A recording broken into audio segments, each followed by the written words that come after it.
Well, give us an idea what the feeling is like. I mean, this is a big fight for you. Here we are. I mean, all the media, everything that you've been having to do over and over. I mean, you knew this was going to happen when you came over from World Series, but I mean, now that this is happening, like, is it tough? Is it okay? No, it's awesome. You know, a lot of people's that fight in the UFC, their dream is to headline an event, and this is, you know, I'm 2 for 3 right now on getting the opportunity to headline an event. So yeah, I'm, you know, thankful for one, and then it's good to see your hard work pay off. This is one of those fights that on paper looks amazing, and there's no like bad blood or trash talking. But I wonder, you know, do you guys cross paths at all? Do you kind of try to maybe, you know, alpha male each other at all? Nah, when I was checking in my first day, he came in the room and they were like, "Oh, is there a problem?" I don't fight for free, so you know, we shook hands, and yeah, I know he's gonna try to hurt me on Saturday, and I'm gonna do the same, and that's our job. You know, I have no hard feelings for him I have no hard feelings towards him for doing that and wanting to do that to me. That is the name of the game, and that's what I signed up for. So yeah, it intrigues me a lot. For 12 weeks right now, I've been waiting for this day. A lot of anticipation. So yeah, it's good to be answering all these questions because when I'm done, I get to fight. Nice. And lastly for me, I mean, I know everybody's excited to see what the atmosphere is going to be like, knowing it's going to be hugely in support of you. But once a fight gets going, especially as crazy as your style is, like, does the crowd, I mean, do you hear anything? Does it factor anything? No, I don't hear or feel anything. Adrenaline's a hell of a drug, and you know, I'm in the pocket, and my adrenaline is pumping. You know, my adrenaline and everybody in the arena's adrenaline is pumping. So every time you come watch me, like, this is going to be the most exciting live event going on in the world on Saturday, April 14th at about 6:30.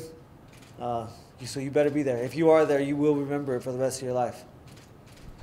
Given the events that happened last week, was there ever any interest from you of throwing your name in and trying to get sort of the spot that Max Holloway ultimately got? Who Quinta ultimately got. Oh, yeah.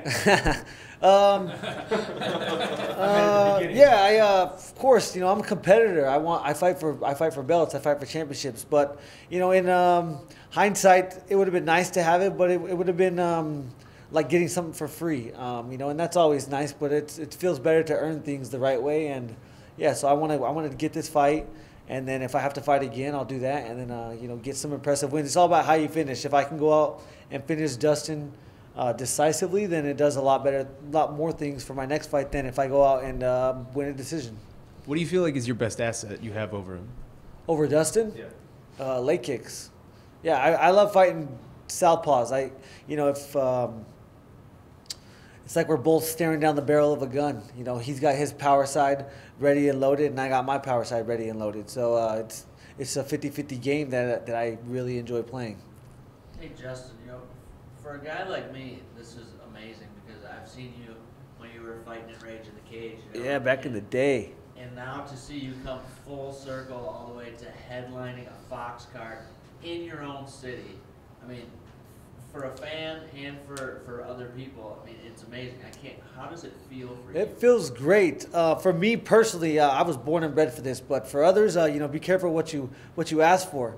You know, I had never planned on being a fighter in my career. I have a human services degree. I wanted to do social work. That's my job. That's what I'm gonna do when I'm done with this. So when I graduated, or when I was done wrestling, I was like, oh, I should try to fight professionally and make some money. And then I won 17 in a row, and I was fighting Eddie Alvarez on a pay-per-view.